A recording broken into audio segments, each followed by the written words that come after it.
ating Panginoon for giving me this opportunity to sing for Him a worship song. It's been a long years na hindi ako nakaawit sa ating Panginoon. Kaya natutuwa at ako nagagalak sa ating Diyos. Minsan ko pa siyang maaawitan.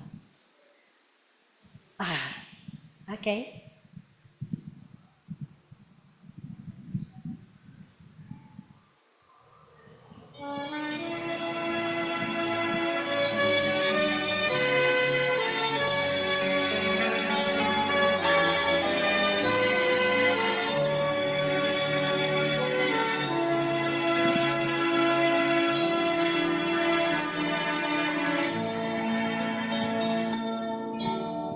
Ikaw lagi ang tapat, maligaw man ako ng landas,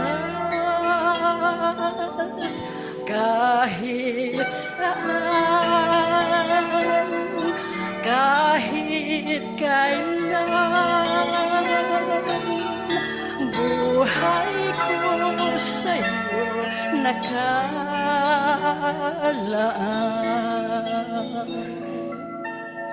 Kung aking bibilangin pagpapala mo sa'kin, kukulangin mga butil ng buhangin at ang mga pasanin gumagaan sa aking piling. Ikaw lagi ang tapat, maligaw man ako ng landas, kahit saan, kahit kailan, buhay ko sa'yo nakalaan.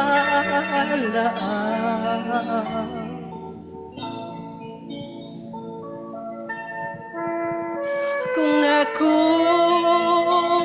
ay madapa, kamay mo ay laging handang magpatawad sa mga pagkakasala. Ang iyong pagkadakila, buhay ko'y nilagay sa tama. Tunay nga ang ating Panginoon. Sa oras ng ating pagkakadapa, maligaw man tayo na ilandas. Tanda siyang tayo alalayan at ituwid na muli ang ating bahay.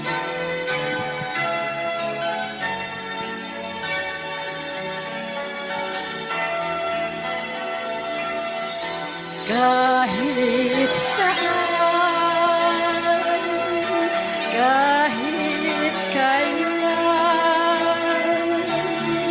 buhay ko sa'yo nakalaan.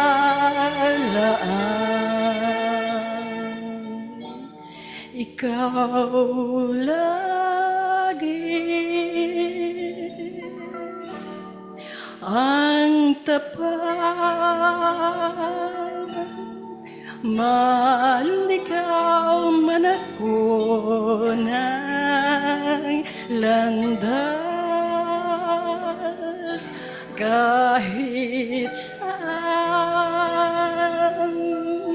kahit kailan, buhay ko sa'yo nakalaan.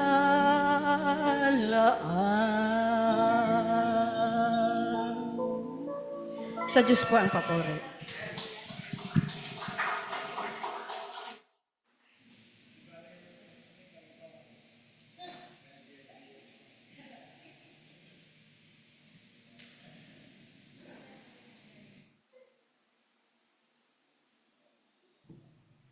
And purihin ang Panginoon sa nabigyan ng taking bilang para sa Panginoon. And this time, as we prepare ourselves to hear the Word of God, and we thank God muli. Bilis na lang araw, no? Last month siya lang. Bilis na lang but we thank God dahil muli ay makakasama muli natin si Pastor Jonathan Medel as we hear the Word of God. And we thank God na inalaw muli ng Panginoon siya na maghatid ng mensahe sa atin ng Panginoon.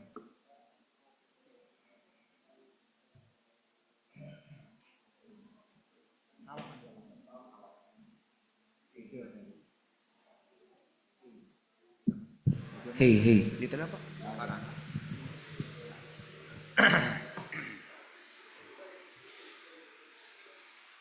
Magandang umaga sa mga Tagalog. May buntag sa mga Bisaya. May aga sa mga Ilonggo. Kumplito na lang to, no? May Ilocano ba dito? Mayroon? Naimbag na bigat, kabsat. Chinese. Mayroon Chinese dito? Ang Chinese naman is Chow Shang Hao. Yan ang good morning sa Chinese. Kaya kung pupunta kayo sa Chowking, mag-order kayo Chow Fan. That means breakfast na rice. No? Chow. Kaya morning yan ang Chow. No? So, Chow Shang Hao. Hao is good. No? Good morning. Kunti lang naalala ko sa Chinese. Nagsisi nga ako nga 9 years ako sa China tapos hindi ako nakapag-aral. Sana kung nag-aaral ako, siguro interpreter na ako ngayon, no? Mandarin, no? Na-pick up ko lang ang konti. Sa 9 years, konti lang talaga dahil ang school kasi namin, English only. So, bawal sila mag-Chinese. Malaking compound yan na school, kaya medyo mahal siya. Kasi pagpasok ng Chinese, mag-enroll siya, rule number 1, bawal mag-Chinese. Nasa China sila ha, pero bawal mag-Chinese. Kung, parang kwan talaga, no? Immersion talaga siya. Kaya mabilis sila matuto mag-English. Ang problema, kami mga foreigner, hindi kami matuto mag-Chinese. Kasi English bawal sila mag-Chinese. But anyway, ginamit ako ng Panginoon as an English teacher doon sa China at ang purpose natin is mag-mission. No? Bukas, pabagyo kami dahil mayroon kaming National Missions Congress. No? So, excited man kami. Bukas yan. No? Ewan ko kung mayroon dito na delegate or pupunta. Pastor Pugay kasi malayo But I'm sure kung andito siya, mag-join man siya sa Missions Congress. Dahil sa atin ng mga fundamental, pasensya kayo medyo, ewan ko ba, pagdating ko lang dito, medyo kumati mga aking lalamunan. Kaya hindi ko napigilan anong pangalan mo, ma'am? Jonah? Lorraine. Lorraine. No? Hindi ko siya kilala pero grabe ang kati ng lalamunan ko. Hingi ako ng tubig. No? Lalo na magsalita ako, lalo itong anyway, siguro magsa-start naman ang ubo siguro. No? But when I talked to Pastor Pugay Friday yata yon, I reminded him, dahil walang text si Brother Ira din, kalimutan niya daw dahil sa sobrang busy niya, no? Ewan ko ba, wala man tong asawa, bakit busy to? Hindi, sa trabaho niya.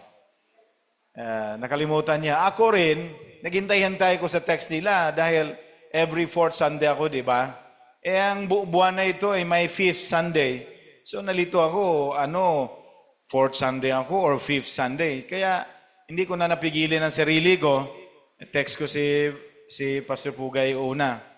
Sabi ko, Pastor, patuloy ba ako mag-preach sa inyo? Oo, Pastor, di ba 4th Sunday ka? Sabi ko, hala. 4th Sunday naman this coming Sunday. Akala ko, Pastor, sa 5th Sunday ako dahil last Sunday, no?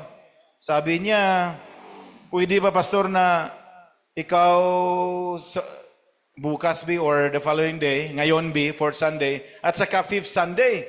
Sabi ko, nako, napaisip ako, no? Siyempre, may simbahan tayo at tumutulong man. Although, volunteer ang status natin dyan sa Bacoor.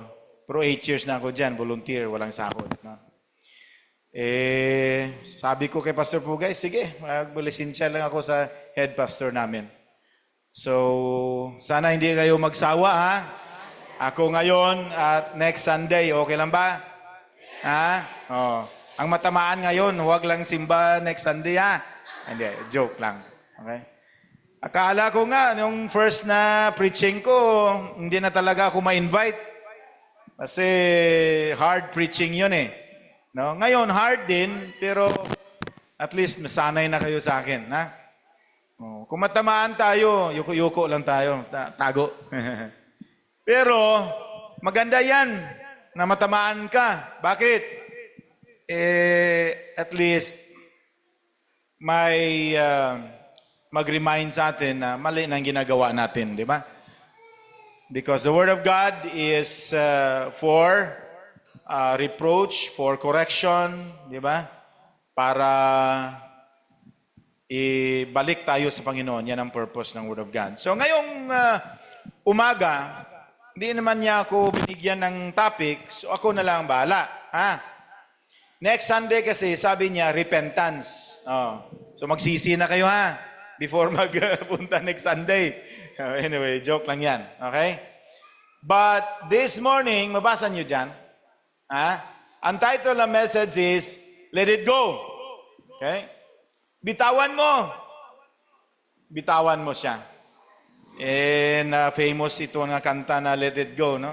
Marunong kanya, mga young people, di ba? Kanta-kanta, Let It Go, Let It Go. Ganon mga kanta. Gamitin natin yan ngayon as a title of our message. Hindi ko na pagbabasahin ang text natin. Nabasa na ni yung young people niyo kanina. Sa Exodus chapter 2 verses 1 to 10. Okay? At maganda ito dahil nga minsan sa ating mga buhay, may mga blessing tayo natatanggap. Ano man yan, no? Pero nagiging special na siya sa ating mga buhay.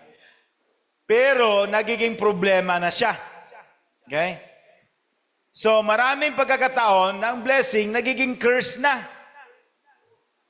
Ang pagpapala nagiging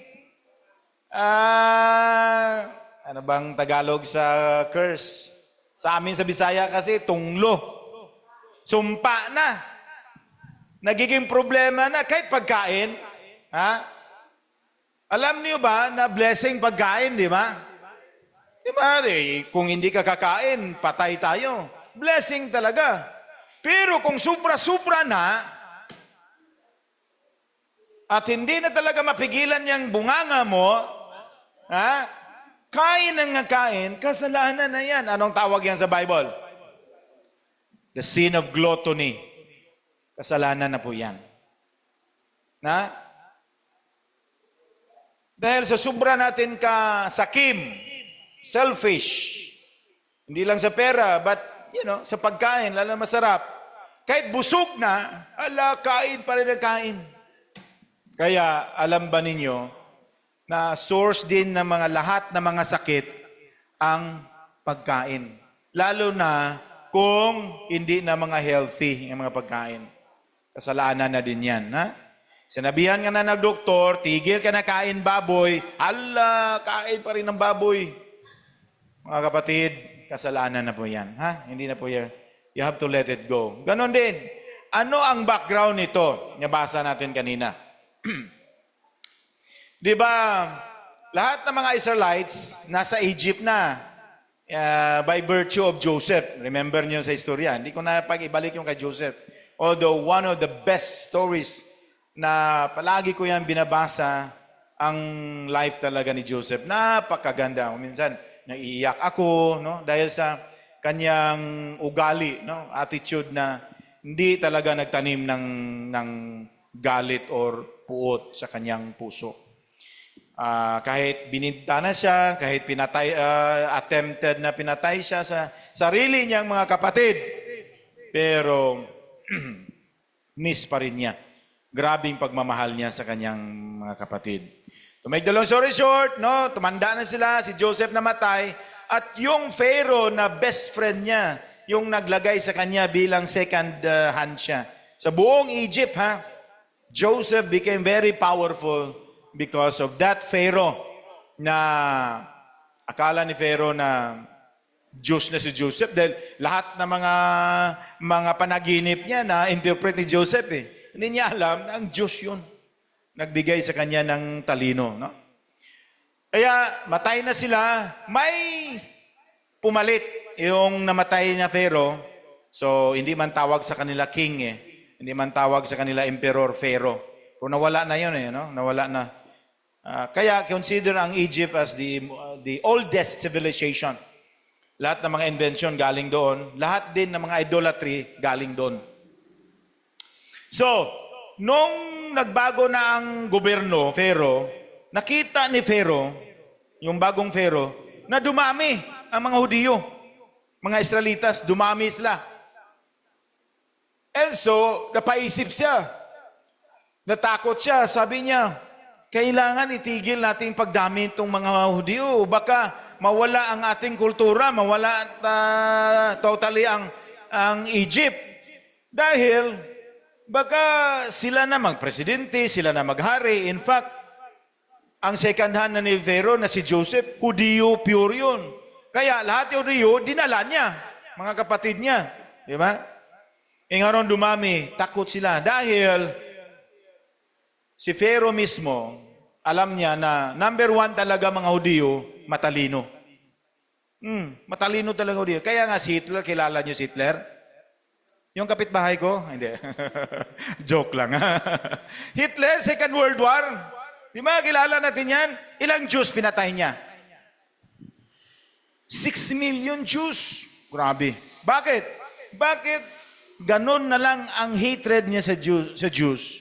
In fact, pag background investigation, may kunting dugo si Hitler na Jew. Oh, may kunti lang. Siguro 1/8 na lang, no? Mga kaluluhan na niya.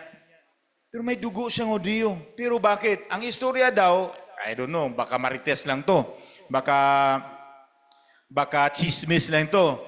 Na nung nag-start lang sa elementary, ang dream niya talaga is palagi siya number one. Kahit saan, mag-number one siya sa klase, mag-number one siya sa mga talent, number one siya sa mga skills, lahat. Dahil mayroon siyang parang grabing pride na tao ba, na ayaw niyang matalo. Hindi niya talaga matanggap matalo. Nagkataon, mula elementary, high school, hanggang college, hindi siya talaga maka-number one. Bakit? May classmate siya na Hudiyo na lagi na lang number one. Lagi siyang talo. Hindi niya matalo-talo kahit ano. Talent, pera, at saka lalo na sa utak. Kaya grabing hatred niya sa mga Hudiyo. Of course, parang pa na yan. Psychologist ako Mental problem na yan. Kaya ako, suspect ko, si Hitler, may mental problem yun. Hindi na yan normal nga dahil lang sa isang rasa, color sa balat mo, kahit bata, matanda, patayin mo. Mental problem ka na. Di ba? Grabing hatred. So, yan ang nangyari. Kaya nag-declare si Pharaoh, lahat na ipanganak na lalaki, bata, lalaki, basta lalaki, patay. Kung hindi nyo kayang patayin, itapon nyo sa river. Ganon ang declare ni Pharaoh. To make the long story short, nagiging problema na siya sa mga Hudiyo. Dahil wala ka magawa hindi sila democratic no?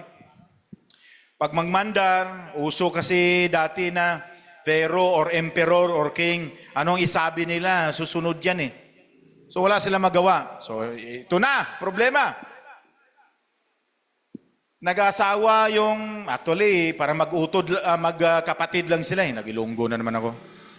Magkapatid lang sila dahil ang laki, anak ni Levi, Ang babae, anak din ni Levi. So, inalaw ng Diyos yan dati dahil bawal sila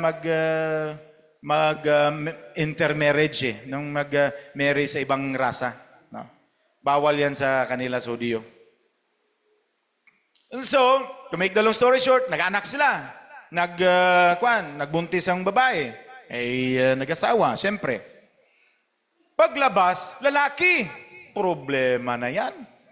Bakit? Kailangan, kung hindi mo kaya patayin yan, siyempre, sino naman kayang papatay sarili mong anak, di ba? Itapon mo sa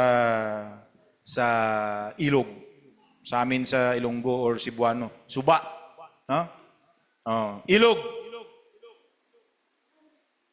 Pero, hindi mabitaw-bitawan. Ang ngalan ng mother niya, hindi na-mention dyan, si Jochebed. Ang ngalan ng tatay niya, si Amram. Pero nakafocus sa mother dahil ang lalaki kasi dati, sobrang busy na, hindi nila na maalagaan pamilya nila dahil nga slave sila sa Egypt. So ang mga lalaki, trabaho yan buong araw.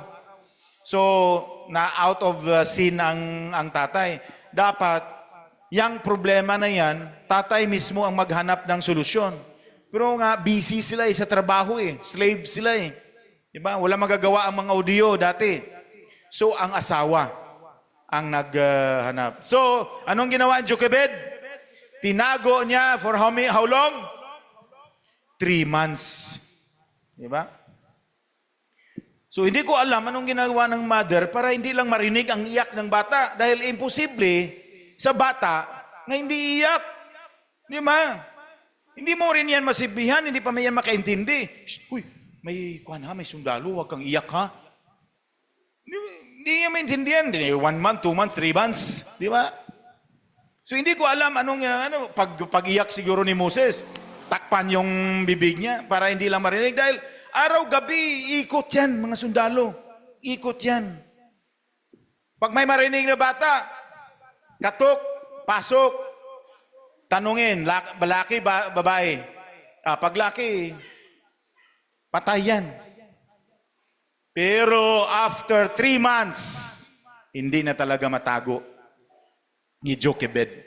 Okay? Problema na talaga. Problema na. Blessing, may anak ka, blessing. Siyempre, kita ang description nga ng Bible. Moses was a beautiful child. Very beautiful. O lalaki, handsome. Kasi ngayon, pag beautiful, babae yan na adjective di ba? Pero ginamit sa Bible, beautiful. So talagang magandang bata. So ikaw na nanay, masayangan ka talaga. Isa pa, sa Jewish culture, basta lalaki, grabe ka blessing yan. Why? Ang lalaki sa Jewish culture, it symbolizes authority at saka yung tinatawag natin na financial stability. Kasi pag lalaki, siya yung may karapatang magpatuloy sa mga mana-mana. Ang lalaki talaga, babae, hindi. Tapos, it is a sign really, blessing from God kung lalaki ang anak mo. Okay? Siya ang, pare-pareho din sa Pilipino, no? Siya magdala sa apelido talaga. Alam ba ninyo, sa ancient China, mga Chinese, ganun din, importante masyadong lalaki. Kaya, bagong patakaran ng China, di ba, one child policy sila. Sobrang dami na nila. Bawal i-ultrasound, alamin ang sex ng bata nila. Bakit? Pag malaman kasi ng pamilya na babae siya, hinahulog nila, ina-abort nila. Kasi legalize ang abortion sa China tulungan ka pa ng gobyerno. Kung babae, makita nila babae, pinapatay nila. Kaya ganun din ang kultura ng Chinese sa ancient China. Napaka-importante ang lalaki. Siya kasi magdadala ng mana at apelido. Ganon.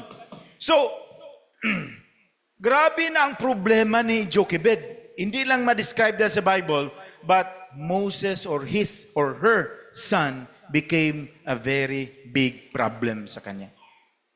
Hindi na talaga matago. Isa dyan, malakas na siguro ang iyak. Di ba? Lumalaki na eh.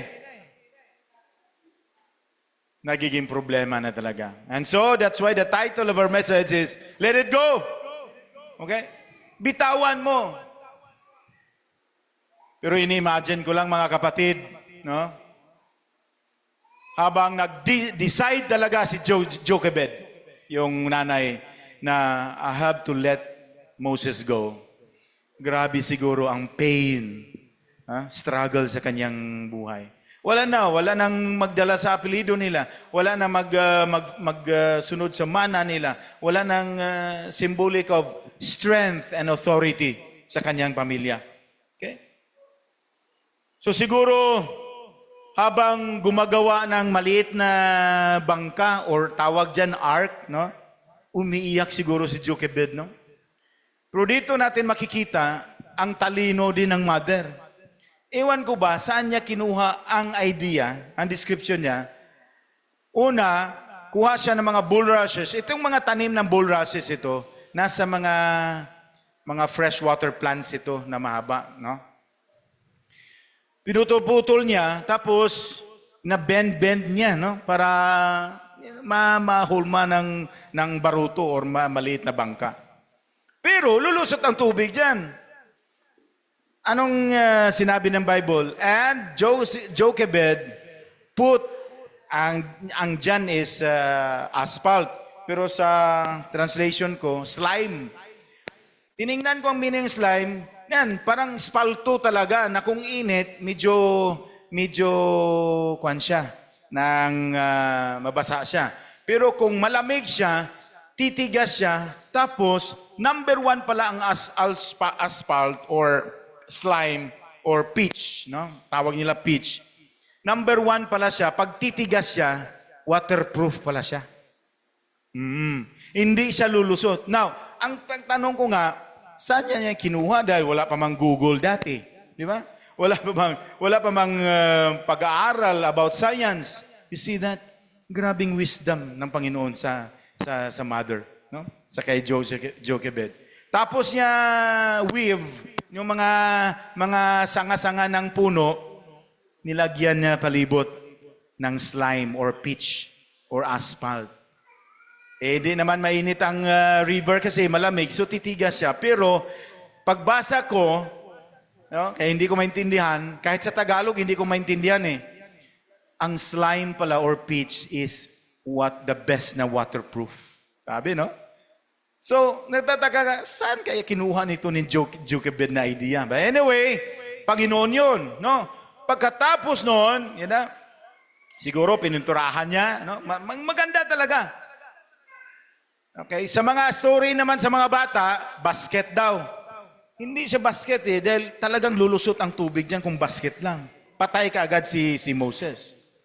Pero, I don't know, ano talagang forma niya. But, make the long story short, na naging successful siya. Okay? 3 months, ano kalaki ang 3 months? Ganon nga bata? Yan, ilang months yan ang bata na yan? Ilang months na yan, ma'am? 1 year na nga eh, malaki na yan eh. Maliit pa talaga, 3 months. Okay? Hindi pa marunong mag-agapang. Siguro, paglagay na ni Jochebed sa ark, no? Grabe na ang tulo ng luha niya. Grabe na iyak niya siguro. No? Kasi, pag ilagay mo ang bata sa river, Jack, mamamatay yan. Walang mag-alaga, walang gatas. At pwedeng kainin ng mga wild animals dyan. Or sigurado ako, pagkakita ng mga Egyptians na may bata lumulutang, sigurado malaman nila na Hudiyo yan. Bakit? Yun ang utos ng Pharaoh. Di ba? Pero, ano man kasakit, ano man ka-special sa buhay ni Jochebed, yung anak niya, she has to let it go. Dito tayo nakafocus sa mensahe ngayon. Okay? May apat na binitawan ni Jochebed sa kanyang buhay. Moses there was just symbolic. Okay? The life of Moses was just symbolic of a very special blessing to a person, but became curse. Became problem sa kanyang buhay. Ano ang tinatago ni Jochebed in a symbolic life of Moses sa kanyang anak? Para mabitawan niya. Number one, she has to let it go of her pride. Number one dyan. Pride talaga. Para may posibilidad na mabuhay ang kanyang anak, may posibilidad na mag-prosper sila, may posibilidad na ang kaniyang pamilya, kapatid niya si Miriam, asawa niya si Amram, mabuhay. She has to let go of Moses. Ano ang nasa kay Moses? For 3 months, ha? For 3 months, tago-tago niya. Bakit hindi niya matbitawan dyan si Moses for 3 months? Number one, because of pride. Di ba? Ang nasa utak ni Jochebed na Hudiyo ako. Ha? Kung hindi ko susundin ang Pharaoh, sigurado ako hindi kami madelikado. I mean, it's pride. Kasi nga ang sabi ko sa inyo kanina, ang kultura, lalaking anak niya, sayang patayin ang bata. Why? Because it's authority, it's strength, di ba? Lalaki sa Hudiyo, strength yan. Sila yung pagbay gira-gira, sila yung nag-aaway. Hindi man pwede ang mga babae magsundalo sa Hudiyo. Pero ngayon, pwede na. Di ba? O dati, lalaki talaga yan. It's a symbol of pride. At ang inner attitude ni Jochebed, bakit hindi niya mabitawan for 3 months si Moses? It's because of pride. Anong meaning ng pride, mga kapatid? It is a feeling of self-satisfaction,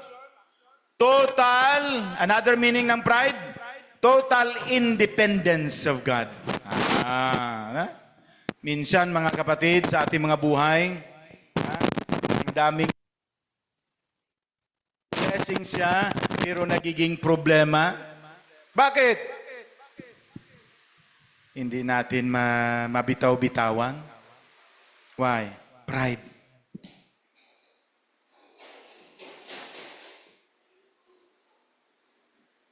Sa ating mga buhay, hindi man tayo Hudiyo, pero ang isang mga rasa sa buong Pilipinas na grabe ka mga mayabang din, Pilipino, grabe ka yabang talaga.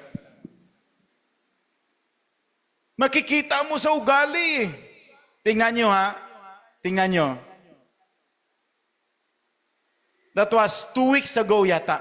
Totoo talaga, o 3 weeks ago. Balita, GMA. Or sa mga newspaper, or sa cellphone ko yung nakita na balita. Dito sa Cavite. Di ba? Pinatay niya yung babae dahil yung babae naningil sa kanyang utang. Munta yung babae, singil siya. Medyo nakainom konti. Nagalit siya dahil siningil siya. Pinatay niya yung babae. Grabe, no? Kita mo ang pride ng tao? Pilipino, ganyan eh. Nabubuhay tayo sa utang, di ba? Okay lang sana kung babayaran natin. Punong singil-singil time na, ikaw pa yung matapang. Ikaw pa yung nagagalit. To the point, yung inutangan mo, nahiya na lang, maningil. Yan. Nakarelate na sila, oh. Yan. Di ba? At mga kapatid, isa itong lesson na kuha ko bilang pastor, no? Hindi talaga maganda na sa loob ng simbahan, mga membro nag-uutang sa akin. Hindi talaga maganda. Tinigil ko talaga. Kahit pa may pera ako, hindi talaga ako magpautang. Dahil, at may young pastorate stage doon sa Bacolod. Matagal ako sa Bacolod, mga 15 years ako nagpastor doon. May mga membro kasi na naawa ka rin ba? Mangutang sa'yo. Di ba? And so, tayo talaga, kahit wala man tayong pera, pastor, naawa ka. Pero kahit 100 man lang yan, 200, pera pa rin yan. And so bilang pastor, mahiya man ako maningil. Ito nangyari. Kalaunan, hindi ko na siya makita sa simbahan. Hindi na talaga. Hindi na siya nagsisimba. Although, medyo malayo ang bahay niya. Pero, talagang at least once a month na nagsisimba yan. Tagal na talaga hindi nagsimba. Akala ko nagkasakit. Binisitahan ko. Ayun. Hindi na pala nagsimba dahil nahiya, dahil may utang sa akin. And so sometimes, ang preaching ko, hindi ko man yan sinasadya, mabanggit ko yung mga utang-utang ba? Hindi, nasaktan siya, natamaan siya. Hindi na siya magsimba. So sinabihan ko na lang siya, kapatid, nanay na nga tawag ko sa kanila eh. Or tiyay, sa amin sa Ilonggo kasi, pag matanda na sa iyo na how many years, tapos babae, tiyay. Pag lalaki, tiyoy. No. Tiyay, wag mo intindihin mo. Ang liit na yun, wag mo nang bayaran. Lalo nang nahiya. Dahil pag sabi ko na wag mo nang bayaran. Kaya, wala. Hindi na ako napautang ulit. Hindi talaga maganda. Kahit na members between members, ha? Iwasan po natin mag-utang. Kung emergency talaga, ibigay na lang. Huwag na. Sabi, maliit man lang ang bagay, okay? Maliit man lang ang amount, huwag nang iutang. Okay? Lalo na pag magsabi na, Sister, kasakit ang anak ko, pwede ko makautang sa iyo. Uy, saan na hospital? O kung totoo man talaga, huwag nang pautangin. Bigay na lang ninyo. Amen po ba? Bakit? Hindi talaga magkalayo na sasama ang mga loob natin sa isa't isa. So instead na dumami tayo, kumunti. Imbis magpa-aircon na tayo sa simbahan, ay wala na, hindi natuloy yung aircon. Sige, electric pan na lang tayo. Bakit? Nagtampuhan na. Anong cause? Anong root problem? Pride. Diba? Hindi natin mabitaw-bitawan, hindi tayo nagiging successful. Why? Because of our pride. Moses was a blessing to the family, but he became a problem. Kailangan bitawan ni Jochebed ang pride niya. Pangalawa, anong rason dyan, anong feeling ni Jochebed na hindi niya bibitawan si Moses for 3 months? Because of worries. Okay? Worries. Nag-worry. Siyempre, nanay ka eh. Di ba? Pag itapon ko to sa river, tsak, mamamatay ang anak ko, sayang naman. Worry. Anong meaning ng worry? You allow your mind controlled by your problems. Inalaw mo. Yun ang meaning ng worry. May isang teacher kami sa Bible School. Parang sarili niya na idea ba? At nagulat kami. Tama man talaga siya. Anong sabi niya? Anong sabi niya? If you worry your worries, the worry will worry you. Grabe, no? Invento mo lang yan na saying. Pero sarili niya daw yun. Hindi man niya kinote, di ba? Usually, kami mga pastor ngayon, pag mag-preach, mag-quote kami ng quotation. Sa ibang taong idea yan. Di ba? Pero siya, ewan ko saan niya kinuha, pero tama talaga yan. Ha? Ulitin ko ha. If you worry your worries, your worry will worry you. Okay? Hindi talaga matigil-tigilan yan.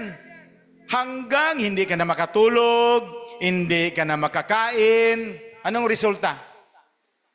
Mga kapatid, sa isang master's degree ko, psychology, na study namin, pag itong dalawa mangyari sa inyo physically, kailangang huwag niyong patagalin. Yung hindi ka makakain at hindi ka makatulog, ang number one na sirain niya, utak mo. Kailangan punta ka na sa doktor kung ganyan ang sakit mo. No? Masarap man ang pagkain, gutom ka man, pero bakit wala kang ganang kumain? Paghiga mo sa katre mo, tama ba sa Tagalog, katre? Ha? Higaan mo. Sobrang lambot man ang bed mo, mabango man, malapad man, king size nga bed, ikaw man lang nag-iisa, aircon man, malamig ang kwarto mo, paghiga mo, hindi ka man nakatulog ilang gabi na, paghiga mo, hindi ka pa rin makatulog. Bakit? Something wrong sa mind mo. Another word of worry, mga kapatid, is anxiety. The same meaning. Nga ang utak mo, kahit hindi man nangyayari, pero iniisip mo, nag-worry ka na. Diba? Example lang ha. May pera ka sa bahay. Pero marami mang gwardya, may security guard ka pa. Di ba? Ang tataas ng bakod mo, fence. Imposible talaga makaakyat ang akyat bahay gang or mga magnanakaw. May security, may mga aso pa. Pero still, hindi ka makatulog. Bakit? Nag-worry ka sa pera mo. Okay? Ito, kwento lang ito. I don't know kung totoo ito. May isang sobrang yaman na tao. Malaki ang bahay niya, kahit mataas yung fence niya, pero sa third or fourth floor, doon siya nagbibilang ng pera niya. So siyempre, kung doon siya, makikita niya ang mga tao sa paligid. Makikita niya mga kapitbahay niya. Ngayon, ilang araw na siya na hindi na siya makatulog dahil sa kakabilang ng pera niya. Sobrang dami talaga. After how many days hindi siya makatulog, nakita niya yung kapitbahay niya nga, ang bahay, nipa lang, pamilya ha, walang dingding, walang katre, walang electric fan, di ba? Pero buong pamilya, parang apat sila, mag-asawa at 2 anak, ang sarap ng tulog nila. Ang sarap ng tulog nila. Wala ngang fence ang bahay nila. Kawayan, bamboo lang talaga. Makikita niya dahil walang dingding ang bahay. Mahirap na mahirap talaga. So nagabilang siya. Sabi niya, ang sarap naman ng buhay nila. Inggit siya. Ha? Ako ilang araw na hindi makatulog, silang sarap naman tulog nila, oh. Sabi niya, may paraan ako. Kuha siya daming pera. Nilagay niya sa malaking karton na pera. Kinabukasan, pumunta siya doon sa kapitbahay niya. Binigay niya. Binigay niya yung isang karton na pera. Sobra na eh. Binigay niya. Pagbalik niya, how many days? Ang pera, binilang din nila. Ilang araw din na hindi na sila nakatulog. Sabi ng mayaman, yan, pareho na tayo. Ha? Hindi ako makatulog, kayo din, hindi na kayo makatulog. Hindi na rin sila makatulog. Dahil pagkatapos nila bilang, gawuri na sila. Walang dingding eh. Walang aso, walang security. Gawuri ni sila na nakawin na yung pera nila. Baka patayin din sila dahil sa pera. You see that? Ang blessing nagiging curse. At wise man yung mayaman. Sabi niya, yan, pari-pariho na tayo, hindi makatulog. Ha? Mga kapatid, ha? Ilang gabi na kayo hindi makatulog? Ha? Gawurin nga wala man dapat i-worry. Diba? Wala pa nga. Bakit? Ang mind natin, grabe ka powerful to. Hindi pa nangyari, pero nag-iisip ka na. Eh, siyempre mag-worry ka. Pero yung kay Jochebed na problema, totoong worry talaga yun. But, siguro, nagbulong-bulong na ang Holy Spirit sa kanya, let Moses go. To stop your worry. Mga kapatid, maraming mga bagay sa ating buhay na kung hindi i-let go nyo na, hindi talaga yung makatulog. Mga worries ninyo, pag hindi nyo yan ibigay sa Panginoon, hindi nyo i-let go yan, hindi talaga titigil yung worry na yan. Because you allow your mind that be controlled by your problems. Hindi ko nabasahin ang Philippians chapter 4, verses 6 to 7. That's the only solution. The only solution of Jochebed na mawala yung worry niya, bigayin niya sa Panginoon. Hindi man niya alam. Hindi niya alam na si Moses will become a leader of Israelites. Hindi man. Hindi niya alam mag-successful pala si Moses at magiging safe. Hindi niya alam. But she has to let go of the worries. Third, anong nasa puso ni Jochebed? For 3 months, hindi niya matapon-tapon si Moses sa river. It's because of doubt. Pagdududa. Can you imagine? 3 months, araw-araw kang nagdududa. Anong nidududahan mo? The power of God, of course. Kayo, tayo. Challenge ko kayo. Bakit hanggang ngayon, maliit pa rin simbahan nyo? Hanggang ngayon, hindi pa tapos-tapos. Hanggang ngayon, ilang years na kayo, hindi pa rin lumalago. Why? Because, sorry baka may natamaan dito. Because, palagi na lang tayong nagdududa sa Panginoon. Doubt is sin. Don't you know that? Doubting is sin. Ano meaning ng doubt? It is a feeling of unbelief. Yes, nagsasamba man kayo. Yes, may prayer meeting ba kayo dito? Every Wednesday. Thursday, ano oras?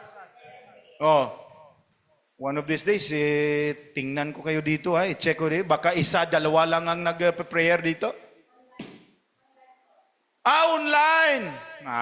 So hindi ko makita talaga kung sino ang nag-prayer meeting. Pero isang testing sa isang simbahan, na grabe ang faith niya sa Panginoon is through prayer life. Prayer life talaga. Fundamental, hindi lumalago. Bakit?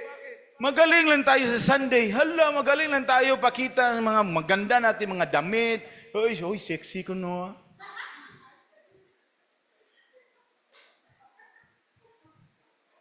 Actually, hindi pagsimba, punta natin, pa-show off ka eh. Lalo na kung bago ang sapatos. Uy, bagay sa akin. Pa-show off tayo, hindi man talaga nagsasamba eh. Tapos magsamba lang kung may bago. Bagong hairdo. Kung hindi bago, hindi man na ganun-ganun. Tapos upo, sorry ha, hindi man ang sa harap ha. Sorry ha, pero check our hearts. Ano ba talagang purpose nyo na magsamba dito?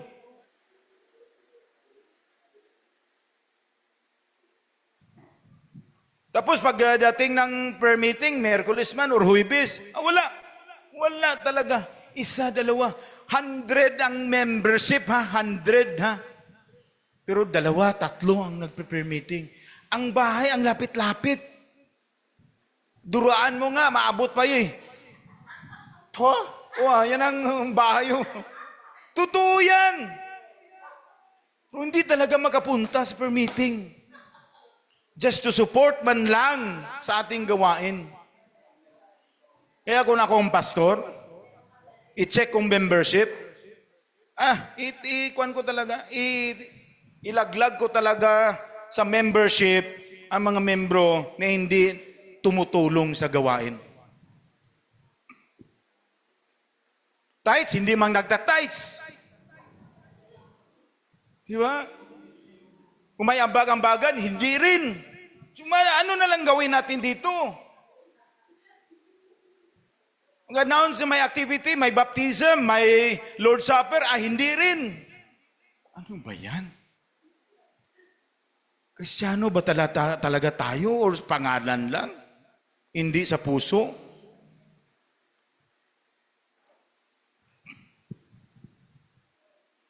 Bakit? We doubt the power of God. I give you the best example, Abraham and Sarah. Remember Abraham and Sarah?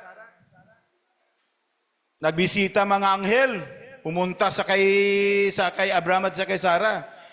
Timing, pagbisita ng mga anghel, si Sarah doon sa kusina. Nanghugas siguro, nagluto.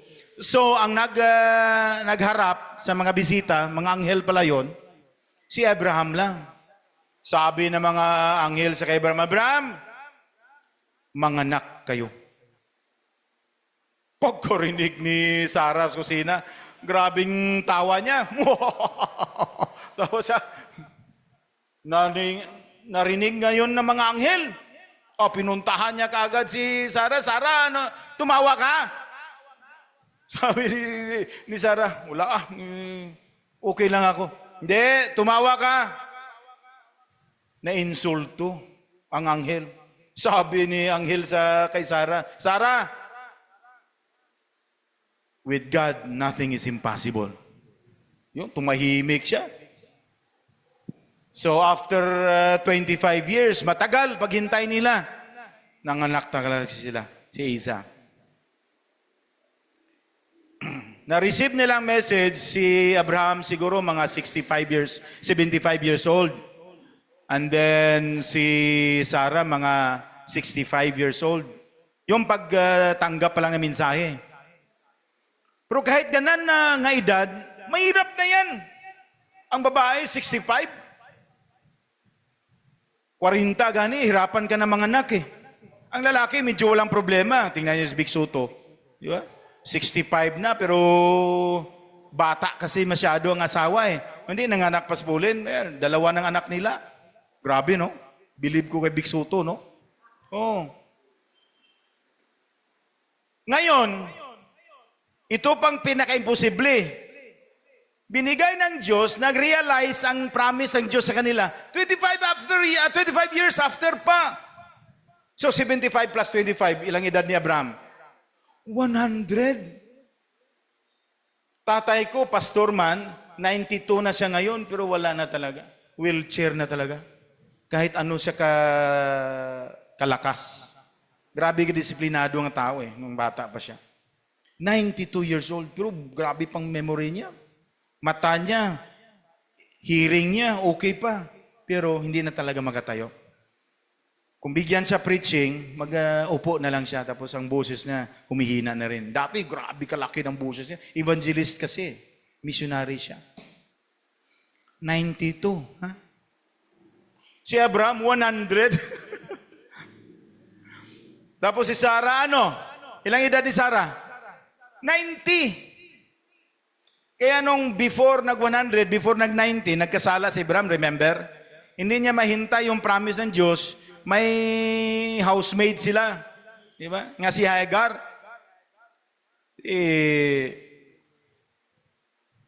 Medyo may problema din ng asawa. Si Sarah mismo nag-utos. may maid tayo. Kwan siya. Nanganak din sila. Pero nagalit ang Diyos. Ni-reject, pinalayas talaga ng Diyos si Hagar, si Ismael. Oh, you have to wait on me. Magandang mensahe din yan. But anyway,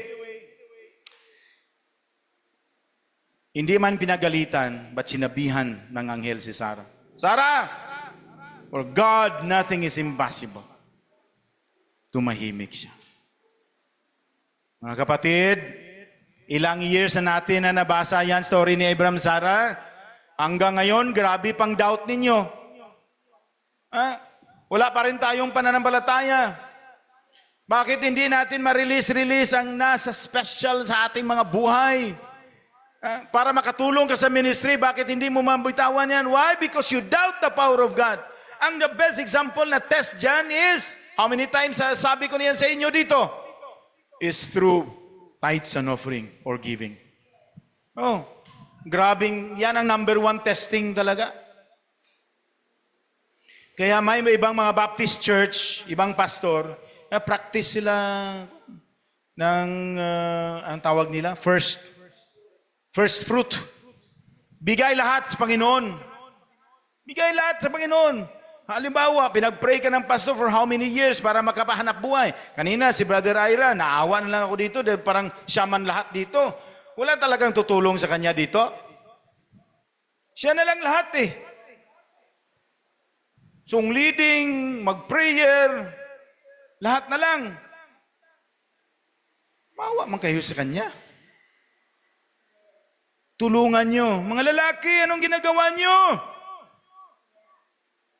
Kung hindi kayo marunong, magpaturo kayo. Train kayo. Kahit simple mo lang yan. Oh. Magpa-train kayo. Huwag naman palagi na lang si Brother Ira.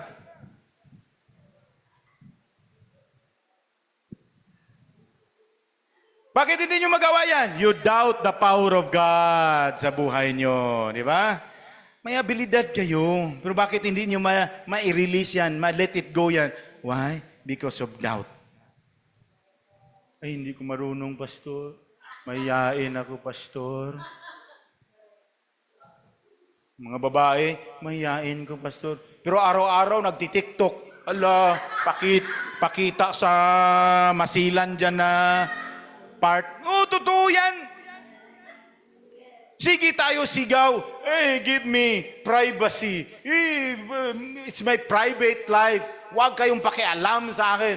Privacy ko yan. Pero araw-araw nagti-TikTok, pinapakita yung mga... Di ba buang? Di ba? Mag-demand ka privacy, tapos buong mundo nakakita sa iyo na sige, pakita sa katawan mo. Okay lang sana kung magandang katawan, pero yung makakita ako, mag-open ko, imbis nga, manguros na lang ako. Bakit? Feeling lang niya nga maganda siya. Feeling lang niya nga sexy siya.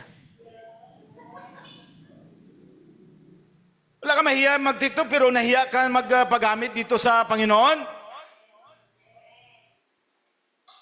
Hindi, anong blessing, anong success nga ibibigay sa Panginoon sa atin? Wala.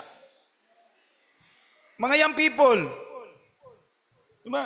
Now na, maglingkod tayo sa Panginoon. Huwag na maghintay na, Pastor, maglingkod na ako sa Panginoon, Pastor. Pastor. Inininsulto mo ang Panginoon. Sorry sa mga kapatid na may kapansanan, ha? Pero example lang ng pinapakita ko. na actually hindi special ang Panginoon sa inyong buhay. Bakit? Anong binibigay nyo? Mga spare na lang sa buhay. Hindi yung the best. Anong the best na maglingkod ka sa Panginoon? Yung bata ka pa. Ako, hindi lang ako nagpapasalamat talaga sa Panginoon na bata pa lang ako, tinawag na sa Panginoon. So, right after high school, diretso na ako sa Dawn, sa Bible School. So, at the age of 18 years old, nagpipreach, nag-handle na ako simbahan. Kasi sa Dawn, pag first year ka, hindi pa ka i-assign. Pero, kung gusto kang sasama sa mga upper year, pwede. So first year pa lang ako sa Dawn, 17 ang edad ko, sumasama na ako. Observe na ako. Pagka second year ko, yan na, start ka na, kailangan i-assign ka na. So nung first year ako, 17 years old, siyempre ang unod ng utak ko, laro lang, basketball, laro lang sa utak ko. One time, sumama ako sa upper year. Andun na kami sa Gimaras. Sinong alam may Gimaras dito? O yan. Malapit na yan sa Bible School. Magpambot ka lang siguro mga 15 to 20 minutes, nasa Gimaras ka na. Sunday na, okay? Kunti pa mang nagkuhan, Sunday school. Hindi pa ako maka-Sunday school pwede, kaya first year pa ako, observe lang. Pero that time, nag-request ang upper year na upper year na sinamahan ko na kung pwede ikaw mag-Sunday school. So ako, prepare ako. Pero hindi mo ako marunong. 17 years old eh. Although anak ako ng pastor, pero wala pa talaga naturuan. And so, upo na ako. Pagpasok ng membro, for first time in my life, tinawag akong pastor. Oo, siyempre, galing sa Bible School, pastor ng tawag sa'yo. So nakaupo ako dyan sa harap. Kaya naghintay mga membro. Pasok isa. Parang babae yon. So ready na mag-Sunday school. Hindi kami mag-start. Walang tao eh. Pagpasok niya, sabi niya, maing aga, pastor. Pagtingin ko na ako ang sinabihan niya, pastor, para ako mahulog sa upuan. Sabi ko, tiyay, huwag mo muna akong tawagin, pastor. Kung sa Ilonggo pa, hindi lang anay ko pagtawag, pastor. Oo, kaya hindi pa ko pastor. Sige lang, pastor. Sabi niya, sige lang. Galing ka man sa Dawn. From that moment, tumino ako. Parang tumino ako. Dahil nahiya ako sa sarili ko. Tinawag ka na ng pastor, kahit hindi ka pa pastor. So if I count that, 17, ngayon, edad ko, sino mag-guess? Sino mag-guess? Matanda na ako. Okay? In fact, patay na si Mrs. 54 na po ako. 54 minus 17, ilang years na ako nagpapastor, nagpipreach. 54 minus 17, ilan na? Mahina sa math to. Di ba? 37 years na ako. And yet, totoo talaga ito. Inaamin ko na kulang pa, nakakahiya pa sa harap ng Diyos. Na 37 years na ako nagpipreach. Kakahiya pa. Nahihiya pa ako every time mag-pray ako na magdala ako sa salita ng Diyos. Nahihiya ako sa Panginoon. Bakit? Still, kulang pa ang aking paglilingkod sa Panginoon. Compare ko sa tatay ko, 92. Nag-start siya pastor, 21 years old, 22. 92 minus 22. Ilan? 70 years na siya. Although, hindi na siya nagpipreach ngayon, but still, he is a pastor. So, ang ministry niya, prayer yan. Araw, gabi, prayer yan. Nakaupo siya, nakahiga man, nagpipray yan. It's a big ministry. Bakit hindi tayo makabigay? Bakit hindi tayo makabalik sa 10%? Kung 10,000 ang sahod mo, magkano ibalik mo sa Panginoon? 1,000. Oh, bakit hindi talaga natin mabigay? Why? Because you doubt the power of God. Tinitingnan natin kaagad ang 1,000. Sayang naman to. Wala namang bigas, oh. Wala nang gatas ng aking anak. Lord, pwede 500 na lang muna. Bili ko. You see that? Bakit hindi mo mabigay ang 1,000? Dahil nagduda ka sa kapangyarihan ng Diyos. That He will going to provide. Kaya nga hindi matapos-tapos ang simbahan eh. Kaya nga ilang taon na din, tingnan naman ninyo, maawa kayo sa simbahan nyo. Ang ganda-ganda ng bahay nyo, pero ang simbahan nyo, sobrang init. Sorry Kung magalit kayo sa akin, bahala kayo sa buhay nyo. Basta isabi ko yan. Ilang years na kayo, Brother Ira? Ilang years na kayo dito? Siyempre, mula sa pag-start, ilang years na kayo?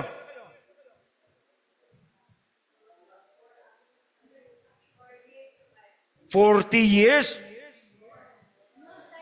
Hindi ko maniwala nga 4 years. Hindi, mula sa pag-start ba? Kahit saan man kayo dako ng badasma. Oh, can you imagine 29 years na kayo?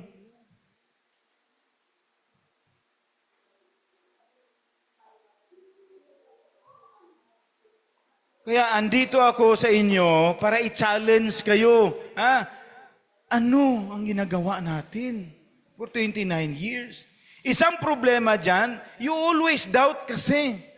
Kasi kung lahat lang, grabing pananampalataya, kahit maliit ang sahod mo, basta sacrificial ang pagbigay mo, sinasakripisyo mo, isekundary mo na ng pagkapunta sa Jollibee, sa mga McDonald's dyan, sa mga malamig na mga malls dyan or mga iikot sa buong mundo, isang tabi mo muna yan. Unahin natin muna ang Panginoon. Pag maganda na ang simbahan, okay na ang sahod ng pastor, then,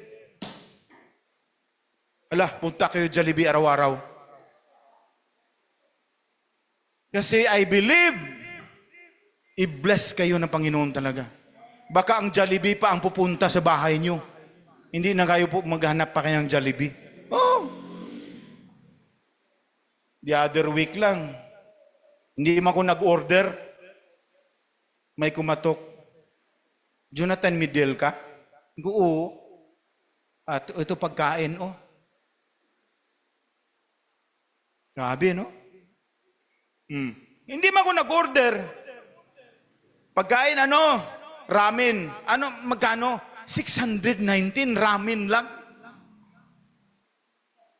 So, tinext ko yung nagbigay sa akin ng pagkain, membro ko. Sunod, wag naman nangyayari. Kasayang naman yung 619.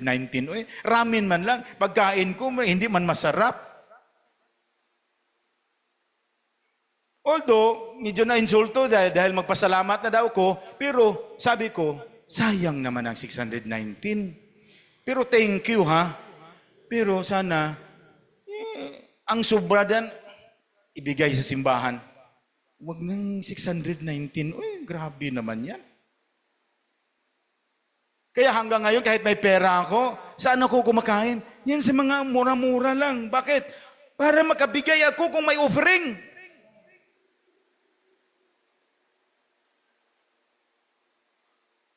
Sacrifice tayo. So why we cannot let go of our money? Nga hindi mo yan sa'yo. Hindi yan sa'yo Galing sa Panginoon yan. Trabaho mo, galing sa Panginoon. Ang kalakasan mo, galing sa Panginoon. Ang talino mo, galing sa Panginoon. Tapos magdating sa offering, hindi mo mabitaw-bitawan. Ang hinahanap, yung mga barya lang talaga. Lalim naman ang bulsa ko. Mga kapatid, sorry pero inunsulto talaga natin ang Panginoon. And yet, we love to sing, oh, how great thou art! Oh, how great thou art! Allah! Hindi ka naniwala nga God can provide your milk lang, rice lang. Hindi nga nag-worry ng mga ibon na hindi na nagtatrabaho yan. O hindi man na namatay sa gutom yan. Kayo, nagtatrabaho kayo, tapos mag-worry pa kayo. Last, wala na akong oras, fear. Okay? Bakit hindi mabitaw-bitawan for 3 months si Moses ni Jochebed? Takot siya na mamatay si Moses. Fear. Ano meaning ng fear? A feeling of danger and unsafe situation. Maraming mga verses dyan, please. When you go home later, read by yourself. Psalm 23:4, Philippians 4:6, 2 Corinthians 4:16 to 18. Basahin ninyo yan. Gamot yan sa mga may takot. Marami tayong takot. And you know what? Ang isang bagay na makaparalyze ng tao, hindi po yung stroke ang makaparalyze sa inyo. Ano makaparalyze ng tao? Fear. Takot talaga. May time sa aking anak ko, only son, maliit pa siya, grabe talaga, matakot siya sa dilim.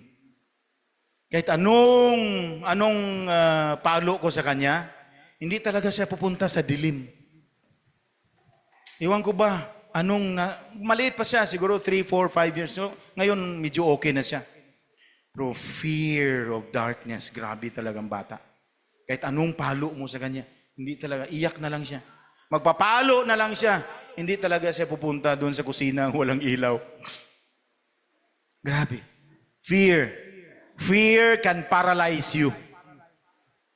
Hindi kayo makagalaw. Ano man fear nyo ngayon, hindi na ako mag-mention, pero marami tayong fear. Fear of tomorrow. Kung ano mangyayari sa inyo bukas, sa inyong mga anak, sa inyong trabaho. Fear, fear. Mga kapatid, you have to let it go. With that attitude. Bakit? Hindi talaga ka maging successful. Hindi ka talaga mag-successful. Now, in our conclusion, ginamit ko dyan si David and Goliath. Hindi ko na pag-story. Pero, the best story ng mga bata, no?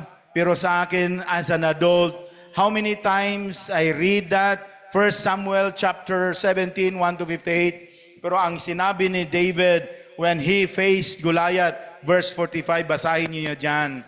Anong sabi ni David? I come here in the name of the Lord. Sino ka? Kasi si Goliath, nag-insulto na ka sa Diyos ng Israelites. Nang-insulto na sa kay David. Anong sabi ni Goliath? Ano ba ako? Aso? Nga bata lang ipaharap nyo sa akin? Grabing faith ni David dyan. Grabe, walang fear. Wala. Sabi ni King Saul, David, ikaw pupunta doon. Hindi nga pumunta yung mga best warrior natin. Ikaw nga bata ka ba? At that time, siguro 12, 13, 14 years old si David. Sabi David, wala problema. Ako ang magwan. Sabi ni King Saul, magsuot ka. Magsuot ka ng protection.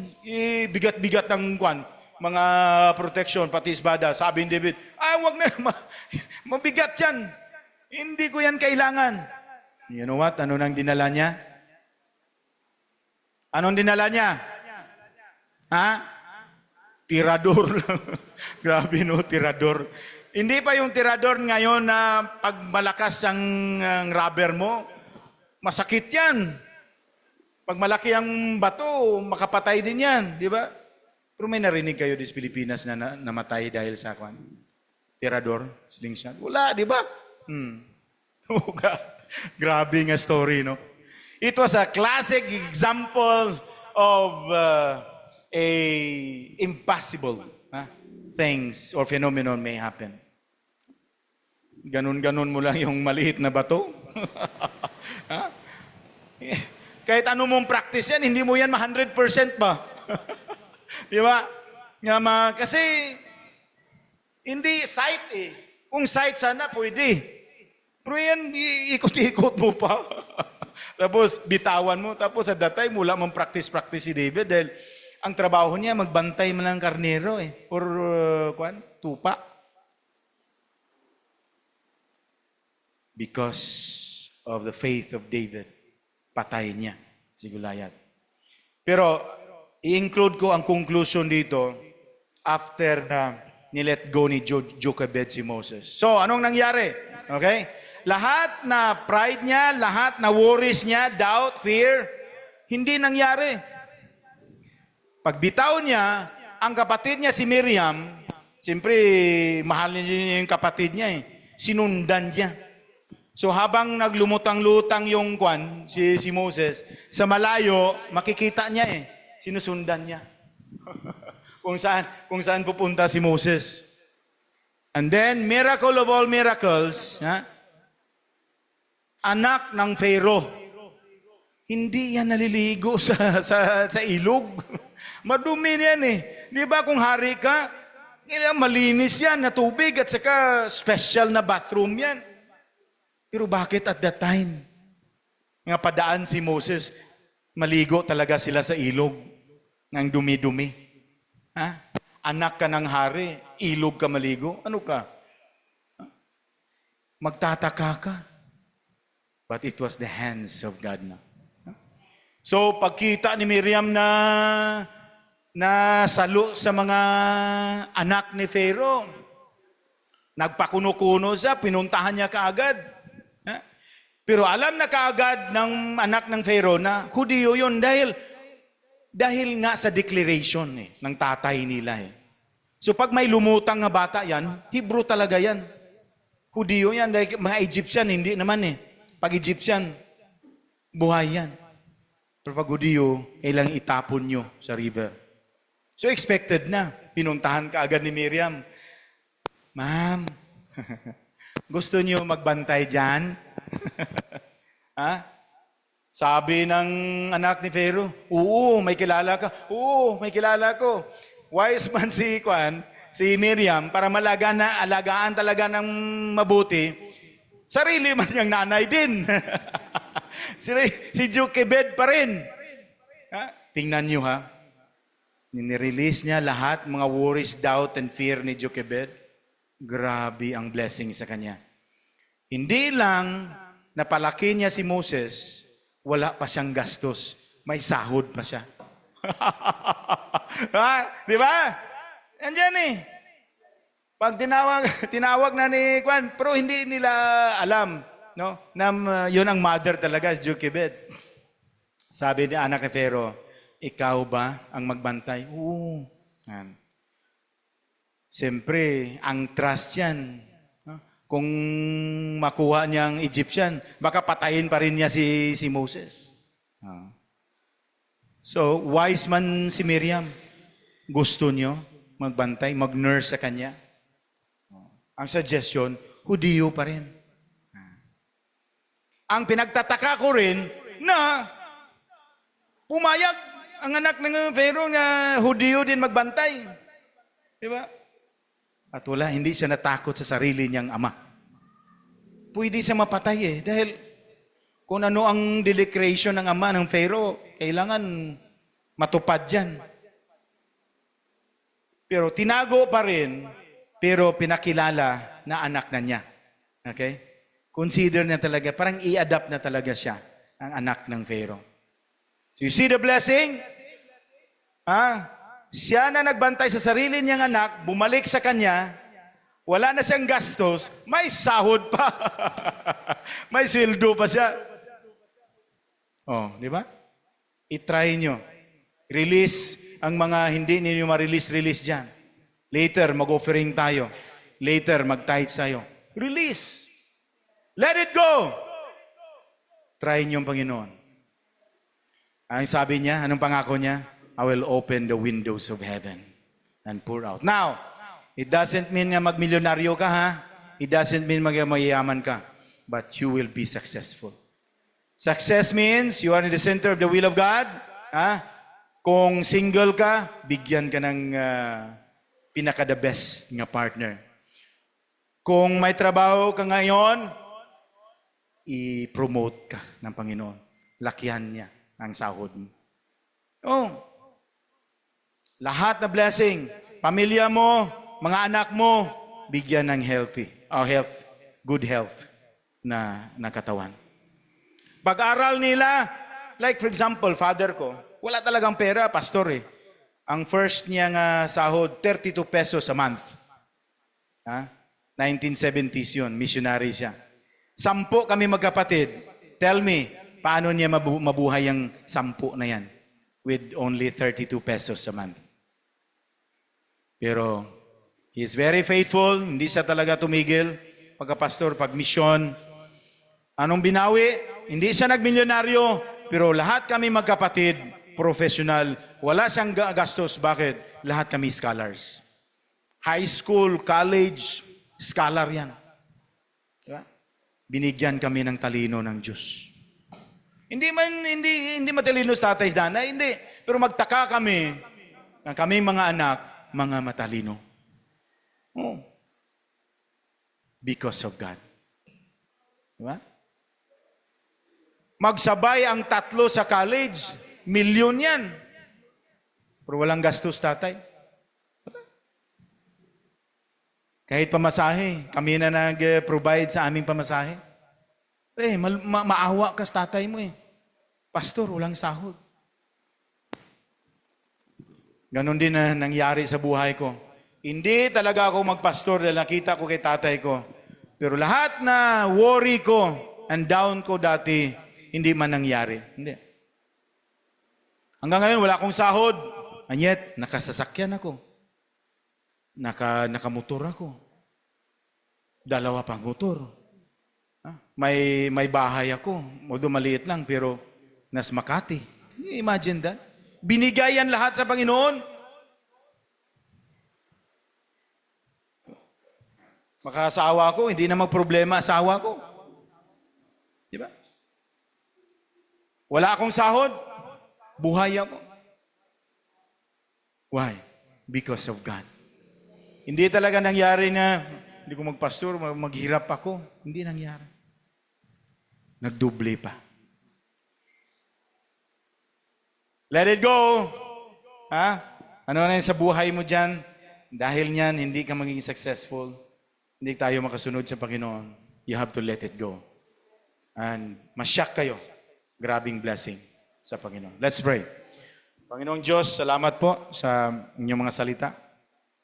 Thank you, Panginoon, sa pag-challenge sa amin. Sana itong church na ito ay ma-challenge sila para lumago ang trabaho dito.